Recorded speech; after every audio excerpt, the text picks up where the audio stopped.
ইসরায়েলের বর্বরোচিত হামলায় ট্রাম্প প্রশাসনকে জবাবদিহির মুখোমুখি করতে হবে।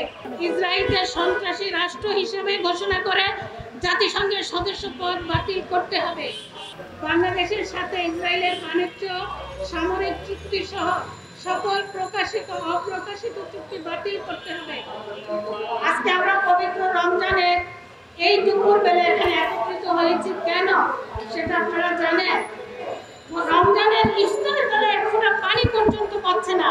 আজকে সেই অবস্থায়, সেই করুণ অবস্থায় আমরা বিশ্ব মুসলিম তাকিয়ে আছি। বিশ্ব মুসলিমের কাছে আমার প্রশ্ন, আমাদের বিবেক কি বন্ধ হয়ে গেছে? আমাদের বিবেক কি স্তব্ধ হয়ে আছে?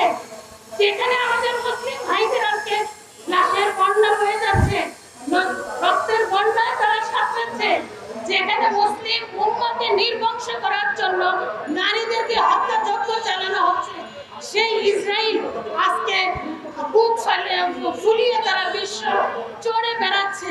কিন্তু কেন আজকে মুসলিম উম্মাহ নীরব? আর মুসলিম উম্মার এই নীরবতায় মুসলিম উম্মার উপরে কিন্তু আল্লাহর গজব নেমে আসবে।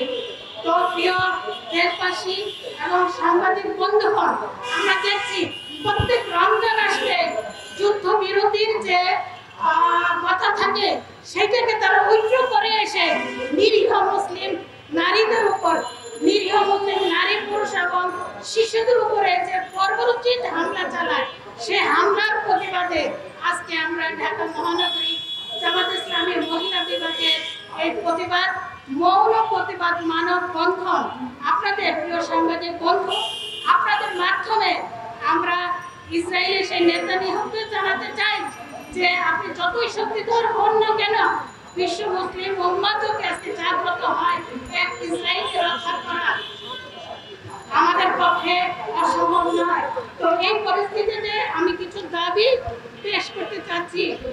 গাজার বর্বরোচিত হামলায়, গণহত্যায় যুদ্ধবিরতি কার্যকর করে অবিলম্বে হামলা বন্ধ করতে হবে।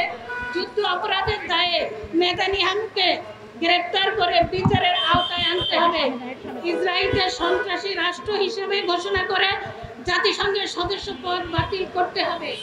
আমেরিকার প্রত্যক্ষ মদদে ইসরায়েলের বর্বরোচিত হামলায় ট্রাম্প প্রশাসনকে জবাবদিহির মুখোমুখি করতে হবে। বাংলাদেশের সাথে ইসরায়েলের বাণিজ্য সামরিক চুক্তি সহ সকল প্রকাশিত অপ্রকাশিত চুক্তি বাতিল করতে হবে। ইসরায়েলের সাথে বাংলাদেশ সহ সকল মুসলিম দেশের কূটনৈতিক সম্পর্ক ছিন্ন করতে হবে। বিশ্বব্যাপী ইসরায়েলি পণ্য বর্জনের আহ্বান জানাচ্ছি আমি। অবিলম্বে গাজায় পানি, বিদ্যুৎ, ইন্টারনেট পূর্ণ সংযোগ করে জরুরি খাদ্য ও স্বাস্থ্য সহযোগিতা নিশ্চিত করতে হবে।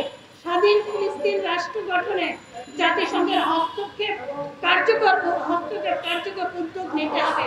প্রিয় সাংবাদিক বন্ধুগণ, আপনাদের মাধ্যমে আমি এই দফা দাবি পেশ করলাম। আশা করি এই দাবি আপনারা যথাযথভাবে সাংবাদিক ভূমিকায়, সঠিক ভূমিকা রেখে আজকে মুসলিম উম্মাহর পাশে দাঁড়াবেন। ইসরায়েলের মোকাবেলায় আপনাদের ভূমিকা অনেক বেশি জোরালো থাকবে, এই প্রত্যাশা রেখে আজকে আমি এখানে আমাদের এই মানববন্ধনের সমাপ্তি ঘোষণা করছি।